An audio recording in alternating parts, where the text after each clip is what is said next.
Hello everyone. In this video, I will show you how to request a refund for a game on EA app. First, open your browser and search for EA Refund. Click on the first link that appears in the search results. This will take you to the official EA Help Refund page. Once the page opens, scroll down until you see the Login button. Click on it and sign in with your EA account details. After you log in go to your account section and look for the option called Order History. This section shows all the games and purchases linked to your account. Find the game you want to refund and click on it. If the game is eligible for a refund, you will see the option to request it. Click on that option. The system will then ask you to confirm your selection. Click again to confirm that this is the game you want to refund. After that, EA will ask you to choose a reason for the refund. You can select any reason from the list, such as accidental purchase, technical issue, or not satisfied with the game.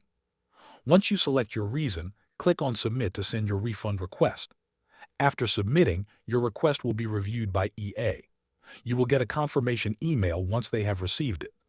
The processing time for refunds usually takes a few business days, but in some cases it can take up to 14 days for the money to return to your payment method.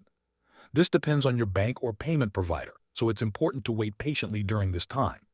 That covers all the steps you need to know. Thanks for watching.